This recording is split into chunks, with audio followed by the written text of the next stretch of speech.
Hello everyone, today I want to show you how to cook miso soup. First, let me explain what miso is. Miso is one of the Japanese essential condiment, which is fermented soybeans with salt and koji.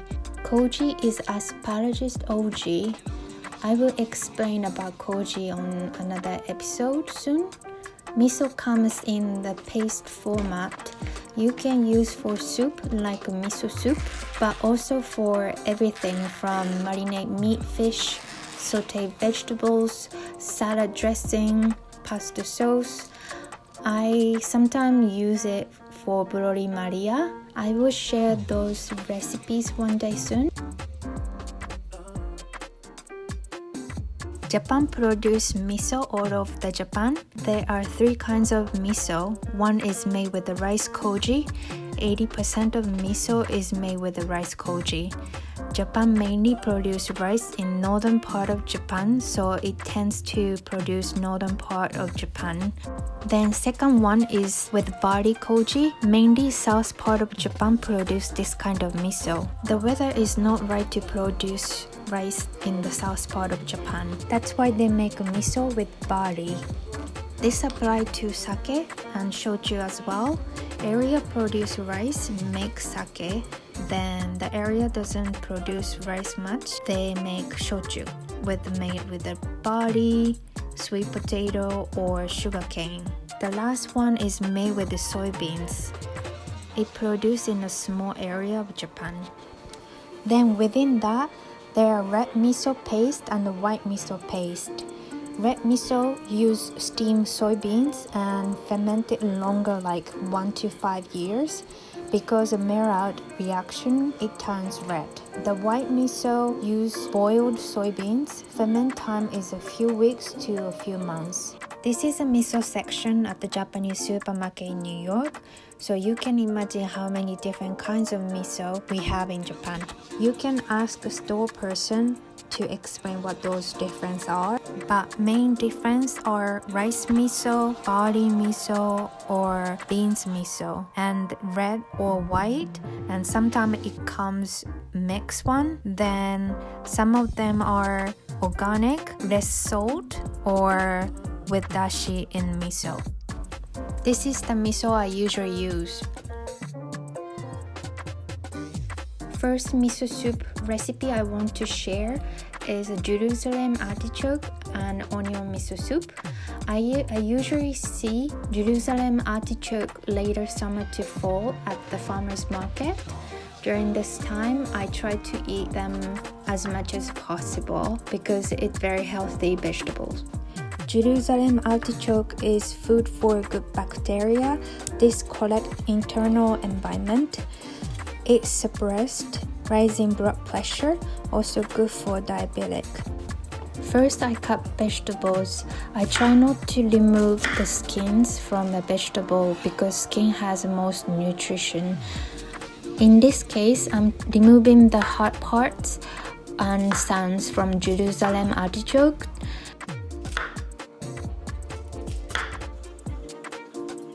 My mother sometimes cooks miso soup with the potato and onion, so I switch from potato to Jerusalem artichoke. You can use anything to cook miso soup. Think like this.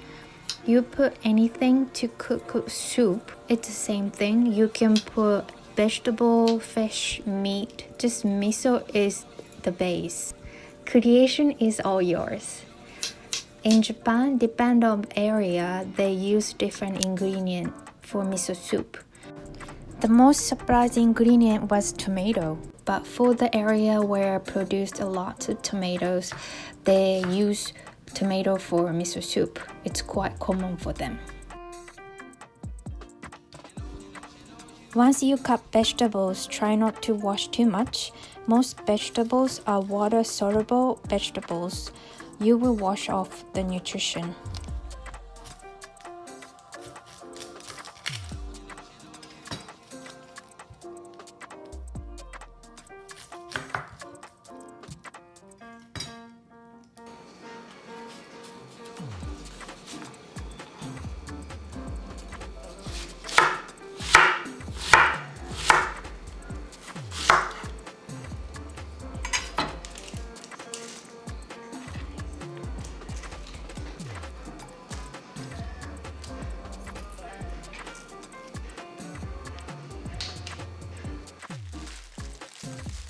Then I'm keeping the leftover onion skins as well for the stock. I try not to waste the food and thank for the food die for us.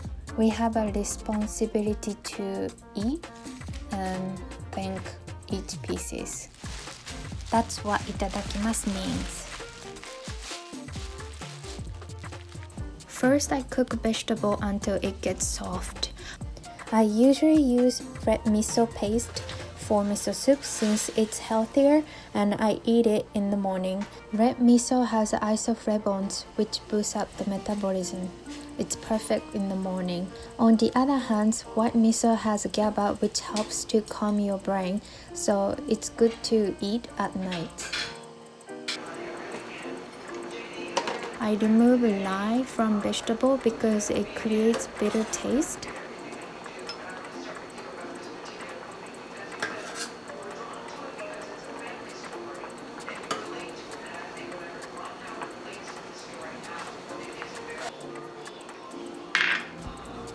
Once you buy the miso, keep it in the fridge or freezer.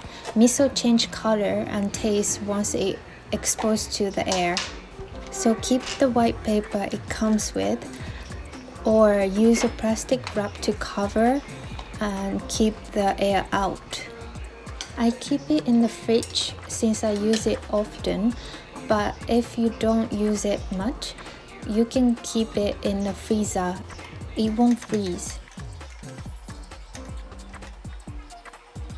You put miso at the end. Miso aroma disappear if you keep it boiling, so once miso melt in the soup, turn off the heat.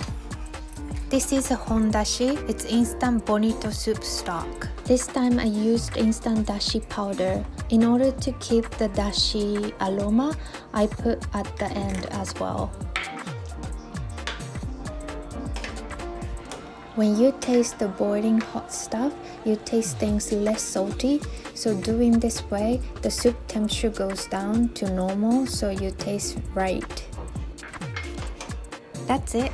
This was my breakfast for the day. I had a miso soup, mushroom rice, pickles, mini tomatoes, and a marinade egg. Next one is daikon radish with aburage miso soup. First, I made a dashi, which is a stock with iriko. Iriko is a dry young sardine. This is the way my family made the dashi for miso soup. It tastes strong, that taste doesn't disappear with the miso. First, I removed the fish head and the internal organs. These are the part makes the dashi bitter, so you want to remove that. Then put them in the water and leave it overnight. If you don't have a time for it, you can cut down the process. You can just boil the iriko with the water for 20 to 30 minutes. I grew up calling this niboshi instead of iriko. Also, some areas calls it agodashi, but they are all the same. We call it different depending on which area we are from. Iriko is full of calcium, also has DHA, which activate and develop brain nervous tissue, and EPA, which helps to make your brain broad smooth. Meantime, I cut daikon radish and aburage. Aburage is fried tofu. I try to make dashi from scratch, in this case with iriko. Using dashi powder is easier, but try not to use much of chemical seasoning. Nowadays, Japanese diet changed a bit, but still a lot of people eat miso soup in the morning or with each meal. There is an old saying in Japan that detox the body if you eat miso soup in the morning, and no doctor needs it if you eat miso. So miso soup is very healthy food. Some people concerned about taking too much salt from miso soup, but there is only 1 gram of salt in a cup of miso soup. Also, miso helps to push out unnecessary salt from your body, so don't be afraid to eat it. This is aburage. Some people put hot water over aburage before using it to remove oil, but actually doing that taking out the nutrition, so I don't do it.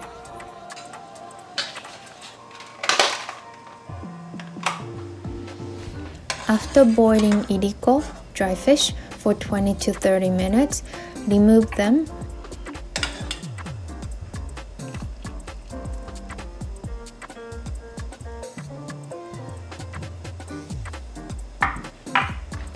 And put vegetables in the water.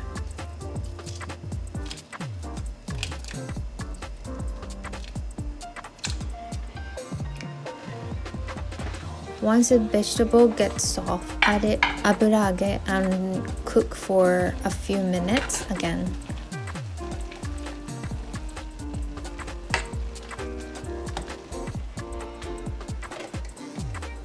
Then add it miso.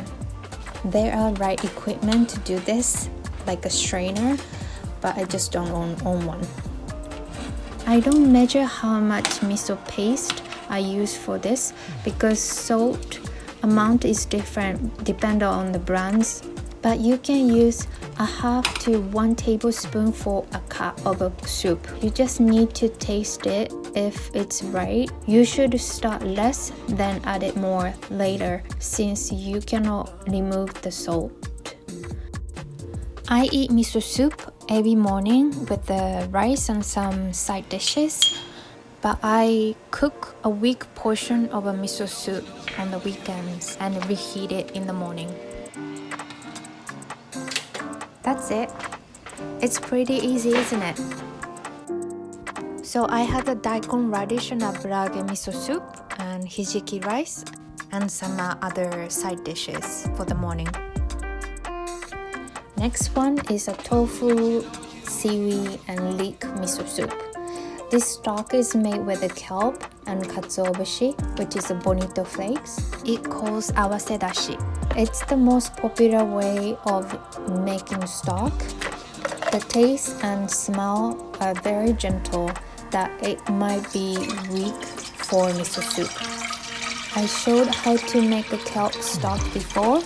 It's pretty easy. I put a dried kelp in the water and let it sit overnight. I heated up kelp stock.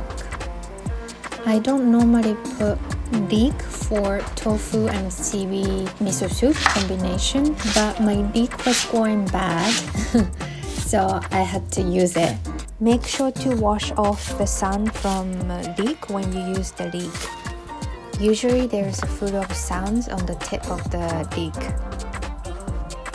Like I said before, you can use any vegetables. So like if you have a leftover vegetable in the fridge, dump everything, make a miso soup, eat healthy.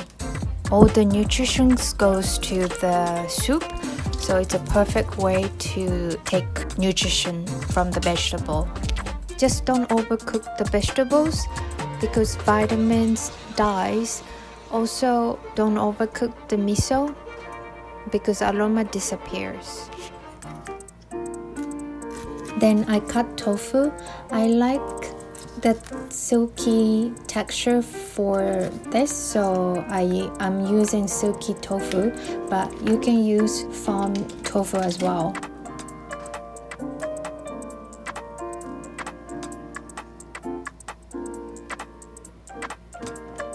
I usually cut tofu on my hand. I just push down the knife. As long as you don't slice the knife, you don't cut your hands.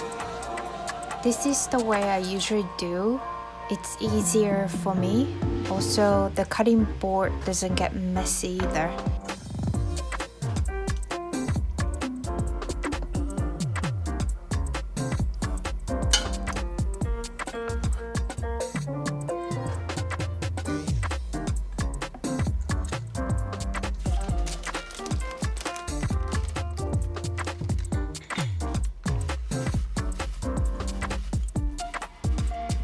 This is about a tablespoon of dry seaweed.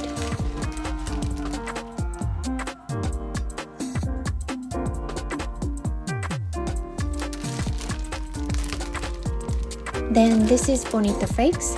People might sing this dancing on top of okonomiyaki.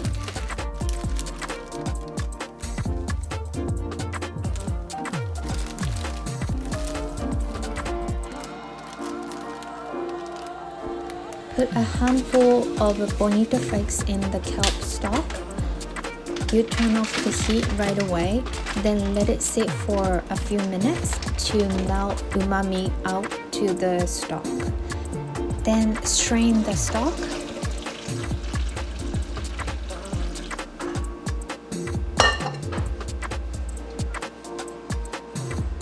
I usually keep the leftover kelp and bonito flakes to make a tsukurani, which is a side dish boiled in the soy sauce, like this.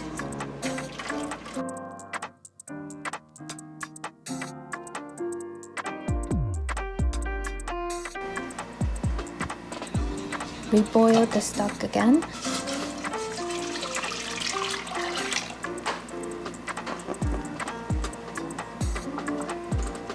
Once it gets boiled, add it vegetables.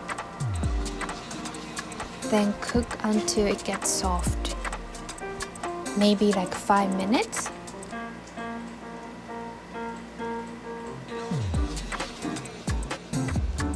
Once leek gets soft, add it seaweed. Cook for like a minute.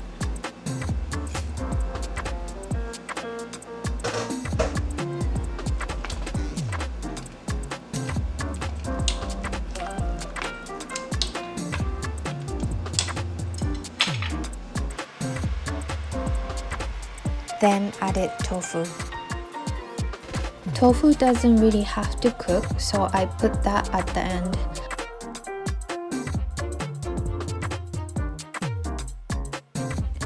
Silky tofu is easy to break, so use back of the spoon to push only one way so it won't break.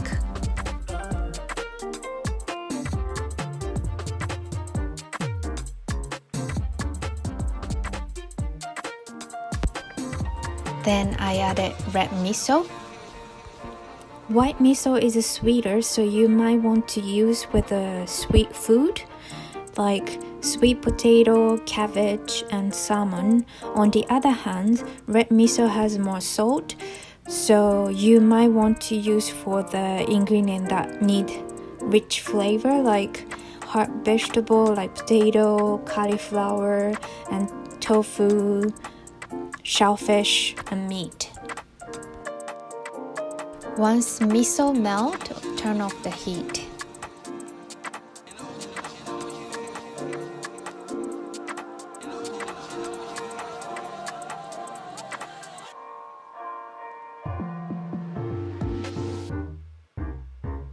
Unfortunately, something was missing, so I put a bit of sake and sugar to bring the depth of taste. I recommend to use dashi powder or iriko for miso soup. It's not gonna be vegetarian dish, but it brings really beautiful depth of taste.